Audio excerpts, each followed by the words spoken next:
Back with your NFL's Bettors Edge. Believe it or not, it's week 6. I've got Sniper West and Jackie with us this week to give out 5 free Sunday betting picks for you. We're going to have 2 early, 2 in the afternoon, and Sunday Night Football. And let's kick it off. Before we do so, though, 20% off. Use that promo code EDGE. Make sure you hit that like and subscribe button. Of course, we like all these plays, but our best plays are always over at the website, picksandparlays.net. Use that promo code EDGE to get any of us here, any of the cappers over there, and get 20% off. Okay, Cleveland and Philadelphia, 2 teams headed in complete opposite directions. I mean, the Browns, it was just a few years ago, Baker and them took them back to the playoffs, and you look how great the running game was, how great the defense was, and you're like, this is built to sustain success. And then the Browns went out and signed Deshaun Watson and said that Baker wasn't good enough, and all of a sudden, they're a dumpster fire again at the quarterback position like we've known in my whole lifetime, it seems like. This line, Eagles at minus 8.5 when I typed this up, it's actually 9.5 now. It's really moving, and we're late Wednesday, so it's moving a lot. So make sure you shop these lines around. But total 42.5. Jackie, why don't you start us off here? Can Cleveland find something on offense to keep this close? No, Craig. The Browns are a complete disaster this year. The only good thing about them is their defense. Now, let's talk about Philadelphia. Philadelphia, they're off a bye week, and they're off a bad loss to Tampa Bay. I think, they've been struggling on offense as well, but I think the bye has given them a chance, to regroup and reclaim and refocus their season again. I think their strength is in running the ball. Barkley's been a great addition for the team. I think the key to this game for Philadelphia is to run the ball. They're looking for their first real home game. I don't think you can count Brazil as a real true, home game win. I just think if, Cleveland, they're struggling to run the ball.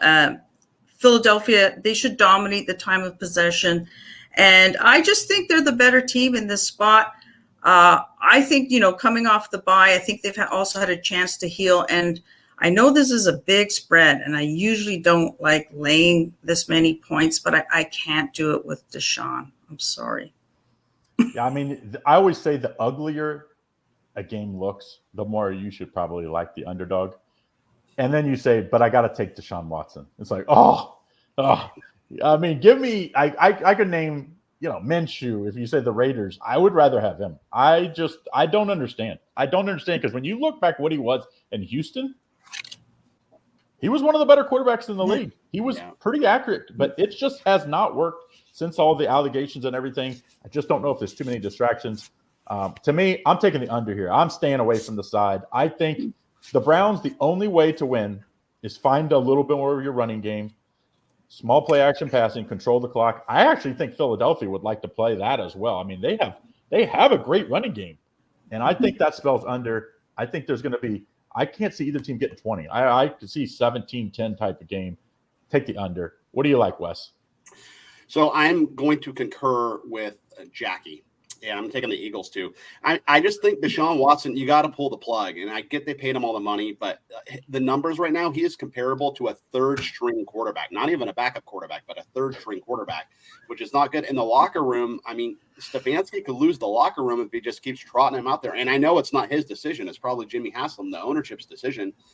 But, the locker room, they feel like maybe they still have a chance for this season if they can get Jameis Winston in there. Jameis Winston, he's a serviceable quarterback when he's not throwing pick 6 interceptions. But Philly comes in off a bye, as Jackie referenced, and a lot of sharps were actually on Cleveland last week to hang in there versus Washington, and they couldn't do it. They were just terrible. So I'm not going to take the bait. And Deshaun Watson, he just holds the ball too long. That's the big thing with him. He holds it for 4.5 seconds per drop back, which is why he gets sacked more than anyone in the league. He's got to get rid of the ball. Love the Eagles this week. I'm on the Eagles laying the points.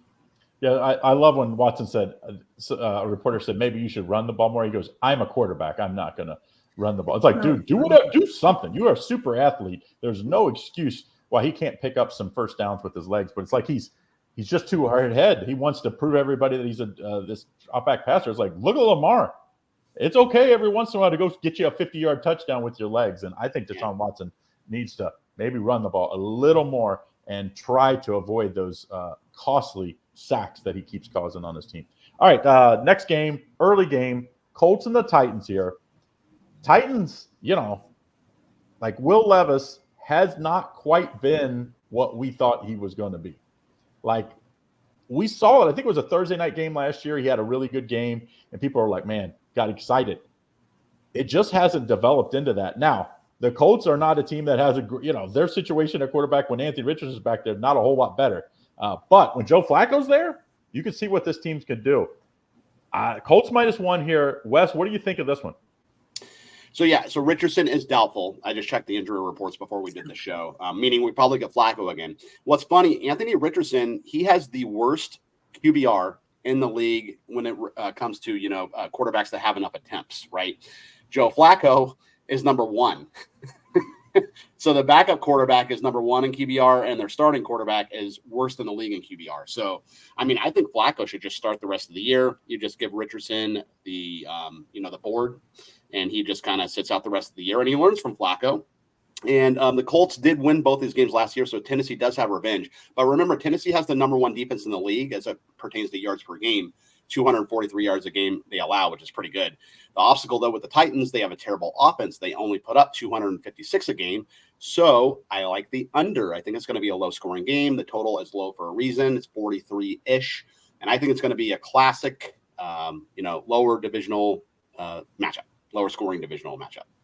One of the things I always look after I set my lines and decide okay, where is the public? The public is big on the Colts here. 67% at midweek. We're looking at one of the stronger plays on one side or the other. We're about 53% on the under. So that's about where you would think one way or the other on the over and under, but you get a 3 or 4%, but 67%, pretty high on the Colts team. Now, you don't have a lot to look for the Titans, but to me, I think you lean to the Titans this week. I think the Titans find a way with that defense to get some turnovers. And that, if you win the turnover battle in the NFL, you win most of your games. I think the Titans win the turnover battle this week. Joe Flacco is not a guy I want to put a lot of money on, even though last year he did. He kind of proved me wrong with taking Cleveland to the playoffs. But I like the Titans in this matchup at home. Kind of a must-win for the Titans. Jackie, what do you think?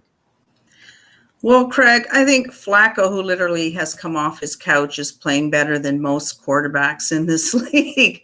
So I know Tennessee's off a bye week, but I don't think that's going to help them. I just don't think Will Levis, has been good at all this season. He's been a liability. And I think we're seeing that a lot in the league where, I just think some of these rookie quarterbacks need to sit back maybe for a year or two, to get better. I just think throwing them in there like that, and, we're seeing it in a lot of these games where, they're not playing well at all. Now, Tennessee, I'm actually siding with the Colts here. I just think I can trust Flacco a little bit better in this spot. And if it's going to be Will Levis, I just can't take him again. I'm more confident, in his abilities as a quarterback. He's a veteran quarterback. He's been here before, he knows what to do. I could see quarterback mattering in this game. Of course, they always matter. That's why they get paid the most money. And they're so, everybody breaks down everything they do. But I think sometimes we can put a little too much emphasis on what quarterbacks do. Usually the best defenses win a lot of games in the NFL. And Wes said it, Tennessee's got a elite defense. That's why it's kind of like if you went out and got a serviceable quarterback with the Titans, they would all of a sudden, probably be a wild card type contender. So interesting game, that one. Will Levis can do the splits though, which is pretty impressive. The mayonnaise commercial. So he's how do you get a mayonnaise commercial when you're not like one of the elite quarterbacks in the league? That tells you have a pretty good agent. We moved to the afternoon games, Chargers and the Broncos. I believe the Chargers were on a bye last week, and they needed it. They're pretty banged up. I think this is a tough spot for them. Denver is an incredibly good defensive team that's finding ways to win back-to-back weeks. Granted, they played the Raiders last week, but beating the Jets in New York with the rookie quarterbacks, that's no joke. It was about that defense. Jackie, what do you like here? Chargers -3. The over-unders tells you how little offense going to be this game, 35.5. Well, these two offenses, I think are still struggling. Both defenses are very good. The Broncos have one of the best defenses, like you said. If you look at their last 4 games, they only allowed 18, 9, 7, 13 points. So defense is definitely coming through. And also the Chargers have a really good defense. I just think this is going to be one of those, slower slugfest kind of games. So I'm actually leaning towards, the under in this game. I know that total is really low, but both defenses are really good in not allowing points, to opponents. So I could actually see this being something like, 19, 16, like a really low scoring game. So I do like the under here in this spot. I mean, Wes, you think Justin Herbert's going to play, it sounds like, right? So that's why I was kind of a little surprised at this number. I thought it might be 37.5 to 38. 35.5 seems a little low with Justin Herbert. He's one of those guys that usually is good for a couple touchdowns or a couple hundred yards at least. I mean, this is saying that this is going to be a very low-scoring game. I don't see that. Do you see it? Well, I hope it is, to be honest with you, because I'm actually on the Broncos plus the points here over the Chargers. So the lower the total or the less amount of points scored is actually better for my Broncos plus the points because you have a better percentage of points in the game, right? Because it's a lower scoring game. So I hope it is an under, but I'm going to take the Broncos plus the points. Obviously, the Chargers are off the bye. They haven't really beat anybody, though, Craig. They beat Vegas and Carolina, but when they face Kansas City and Pittsburgh, they get beat, right? Denver, they've won 3 in a row, 2 convincing wins over the Bucs and Raiders. They got a little lucky there versus the Jets, but their defense kept them in that game. I mean, I get that maybe the Jets have some offensive issues, but Denver has the number 3 defense in the NFL, 271 yards a game. The Chargers, the Jim Harbaugh offense, they're going to want to run the ball. That's what they do. But Denver only allows 111 on the ground a game. So are the Chargers really going to be able to run the ball? Bo Nix, he had a great game last week, 19 to 27, 70%. QBR of 117. I get it was versus the Raiders, but still he's been kind of showing some steady improvement. And I'm going to take the points. You get the, Denver in the elevation, the Chargers going to the elevation too. And I'm going to take the points, put them in my back pocket. So I hope Jackie's underplay is right because, you take the points on a really low scoring game and it helps you. I think if you play Denver, you play in money line because I think Denver's one of those teams this year. When they play well, they're going to win. When they struggle, it's going to probably because Bo Nix turns the ball over or, does some bonehead things because he's a rookie. But he's not their average rookie because he's 26 years old. He felt like he played in college at Auburn and Oregon forever. I like the Denver. I like Denver here. I like Denver was my best bet last week. Easy winner. I think they're for real. I really do. I think Bo Nix is going to continually improve. Now, he's not going to be a guy that's going to be Patrick Mahomes, Joe Burrow. That's just not how they're going to win games. But they're going to run the ball, play action pass. He's going to use his legs too. Outside of the Chiefs, I think they can win this. They can be the next best team in that division. If you're the next best team in the division now with the extra wild card, you're usually going to make the playoffs. I think Denver's a playoff team. Give me Denver here and an important home win. Second game in the afternoon slot, Lions and the Cowboys. I believe this was that game last year, right? That the guy didn't report and they lost because they didn't report, right? Cowboys. They won. They beat Pittsburgh. So you have to give them a little credit there but they did not play well. Pittsburgh did not play well either. The Lions are for real. We saw what they did. I believe it was on Thursday Night Football, right? Last time out when they put up against Seattle, video game numbers. And they're only favored by 3. That's the one worry here because I kind of thought they should be 5.5, 6-point favorites with a total of 52.5. Wes, what do you think here? Don't you think this line's a little fishy? Because it seems like Detroit should be a little larger favorite here. Yeah, no, I would concur because I'm on the Lions. The Lions have nobody on the injury report, and I just checked about an hour ago. Obviously, the big one over Seattle, that was impressive. In Dallas, they probably didn't have any business beating the Steelers. Yep. Dak did Dak Prescott things, and he threw 2 interceptions. It's just the Steelers couldn't move the ball. I watched that whole Sunday night game, and Justin Fields, I don't know if he's the answer in Pittsburgh. I hear Russell Wilson's practicing now. We'll see what happens with them. But Dallas also, they were 1-4 in the red zone. The only touchdown they had was that last play to Tolbert, when they took the lead to win the game. So they're struggling in the red zone. I think, and I have not checked this, but I think DeMarcus Lawrence and Micah Parsons still might be out here. And they've had a lot of time to game plan for Dallas. And these are games they need to win convincingly because Minnesota's 5-0 in the division here. So, they need to win every game. Otherwise, this is going to get out of hand. And I like I like the Lions here laying the points over the Cowboys. Well, I've got a best bet in this game, so we're not going to talk about the full game, but I do like a player prop here. I like David Montgomery to score a touchdown. Usually he's in that plus 105 to plus 125. It seems like every game they always get those short yardage. They give them to him, the short yardage carriage, and he's really good in between the tackles. And he's also pretty good out of the backfield, so every once in a while he'll break a long one. So I like David Montgomery to score a touchdown here with, like I said, you can buy my best bet over at picksandparlays.net. Jackie, what do you like in this one? Well, Dallas's run defense is not great. They were better in the last two games, but that was against weaker running backs like Singletary and Harris. They got destroyed in the ground game by Derrick Henry and Kamara, and I expect this game to be similar since the Lions have two really good running backs in Montgomery and Gibbs. And I think losing, Dan Quinn has hurt this defense. The Lions, they're also off a bye. The last two games, they've been able to put up 62, points in offense. Their offense is humming. This is also a revenge game. Remember, they lost this game last year. And I think, they're going to go in there, and they're looking really good right now. And I think they're going to just blow out Dallas here. So I really like, the Lions in this spot. The line almost suggests that Parsons and Lawrence are going to play. Like, I know it's like listed doubtful, but it like maybe somebody knows something. We're looking at this midweek. So it doesn't make any sense. And that always makes me a little worried when I see lines that don't make sense. I kind of, take a deep breath. All right, last game is Sunday Night Football. My Bengals have been absolutely terrible.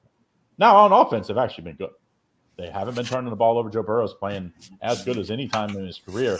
But, man, this defense has found ways to be the worst in the league. I mean, Washington did not punt when they played them on the Monday night game. The second half, I don't think Baltimore punted more than once. It was just like Baltimore just kept coming, and the Bengals just couldn't outscore that bad defense. Bengals favored by 3.5, which says to me they're begging you to take the Giants here, which is kind of surprising. Total 48. What do you like, Jackie? I actually looked at this game. I'll be honest with you. I think, the Bengals defense, obviously they've got a lot of issues. Burrow's playing well. Their offense is humming. I also think the Giants can put up some offense here as well, as we saw, in their last game. I'm actually looking at the over here.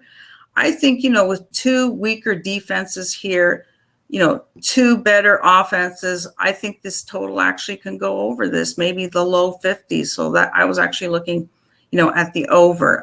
We see, Burrow can put up the numbers, and I think he comes in here and does the same in this game as well. Well, almost 60% on the Bengals minus the points. Over under 53% are on the over, which is contrasting teams here. Bengals are 4-1 to the over this year. Giants 1-4 to the over this year. So kind of like, the Giants usually when they win, it's got to be low scoring with their defense. What do you think here, Wes?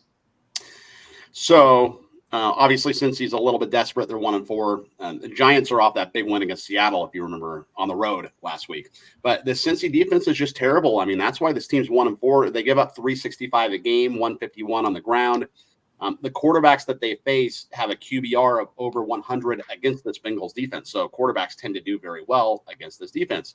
And if Daniel Jones is going to have a get-right spot, it's going to be this week.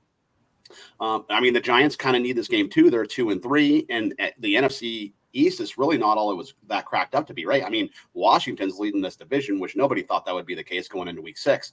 But I think the Giants can hang tough here. It is a little bit scary because I always look for that letdown spot, especially after a big emotional win over the Seahawks. But I don't think that happens here. I think that they actually get up. I think Daniel Jones wants to play well, and he knows he gets a crack at a defense that isn't very good. I'm going to take the points with the Giants. I'm going to put them in my back pocket. Does anybody see if Neighbors is playing? I mean, he was out last week. I think that's why everybody was really shocked because he's been really the one threat. But I thought he wasn't playing. I see him as questionable midweek, so I didn't know if anybody has any other information. But I always assume he's not going. If he is going, I would say take all the props, receiving props over because this dude has been unstoppable and the Bengals defense is really banged up and not playing well. So I would say that's the one thing. As far as how I would play this game, this is a correlated parlay type game for me. If you like Cincinnati, you play the over.